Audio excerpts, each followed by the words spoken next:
लेकिन मैं कहता हूं कि गांधी जी के हत्यारे के बारे में जब भी बात होती है तो यह देश अपोलोजिस्टिक क्यों हो जाता है? चर्चा होनी चाहिए उसके ऊपर।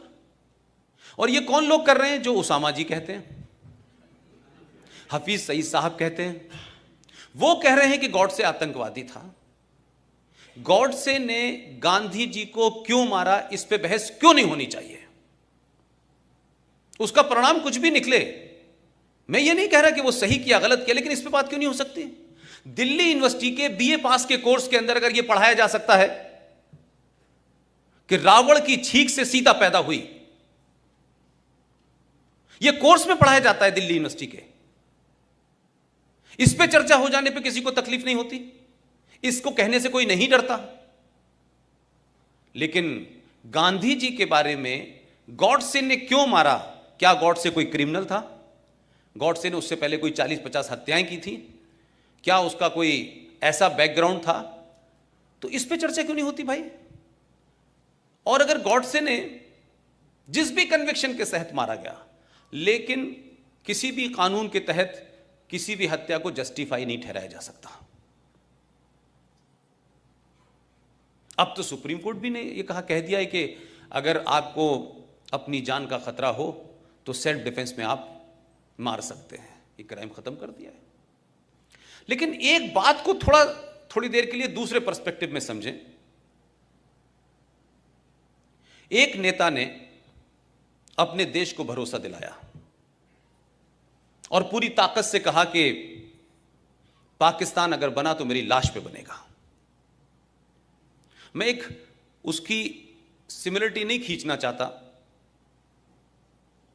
और उस दौर में बहुत सारे लोग थे जो गांधी जी को, उनकी क्या ताकत थी कि जब वो नोआखली के दंगों में गए तो जहां हिंदू मुसलमान लड़ रहे थे, हाथों में तलवारें थी लोगों ने हथियारों से, हाथ से उनके तलवारें गिर गईं। गांधी जी के कहने से इतनी स्ट्रांग अपील थी। तो नाथूराम गॉडसे को भी लगा कि ये देश महफूज है, कम से कम ये गांधी के होते हुए नहीं होगा। आप में से किसी ने 15 अगस्त 1947 को जब इस दिल्ली में जश्न मनाया जा रहा था तो बंगाल में और पंजाब में क्या हो रहा था, ये किसी को अंदाजा है? ये क्यों नहीं देश को बताया गया? और हिंदुस्तान के कौन से डॉक्यूमेंट में लिखा है कि 15 अगस्त 1947 को भारत आजाद हुआ था? कोई डॉक्यूमेंट नहीं है सरकार के पास। नेशनल आर्काइव दिल्ली में चले जाएं, उसमें लिखा है 15 अगस्त 1947 को ट्रांसफर ऑफ पावर हुआ है।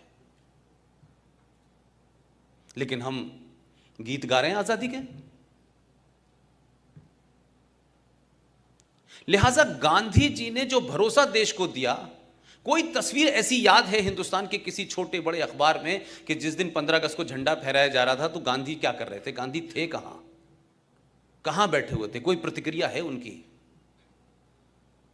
तो ये आजादी, जिसको आप आजादी कह रहे हैं, जिसको हम सब लोग आजादी समझ रहे हैं, जिसमें 21 लाख लोगों की सरकारी रिकॉर्ड के हिसाब से मौत हुई है, सबसे ज्यादा लाशें पंजाब से की, सबसे ज्यादा उसके बाद लाशें बंगाल में हुई। गांधी के हत्यारे की चिंता है लोगों को। 21 लाख लोगों का मर्डर हुआ, 21 लाख लोग मारे गए, उनका जिम्मेदार कौन है? उसकी भी कोई जिम्मेदारी लेगा कि नहीं लेगा? वो किसके खाते में जाएंगी भाई? और क्या इस देशवासियों से पूछा था आपने कि हम एक लाइन खींच देंगे पंजाब से और एक लाइन खींच देंगे बंगाल में और ये मुल्क को हम बांट देंगे? ये किसने तय किया था? कौन कॉन्स्पिरेटर थे? क्या गांधी जी को नहीं पता? क्या गांधी जी की सहमति से नहीं हो रहा था? कि गांधी जी को नहीं पता था कि कौन कौन लोग इसमें शामिल हैं? तो गांधी जी की क्या प्रतिक्रिया थी भाई? अंबेडकर से उनका किसी बात पे विवाद हो गया तो अंबेडकर जी के पास पहुंचे और कहा कि मैं आपकी बात से सहमत नहीं हूं, और धरने पे बैठ गए।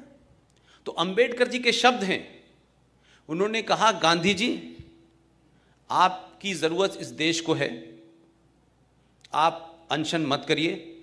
मेरी बात ठीक है, लेकिन क्योंकि आप देश के लिए जरूरी हैं, इसलिए मैं आपकी बात की वजह से अपनी बात वापस ले रहा हूं।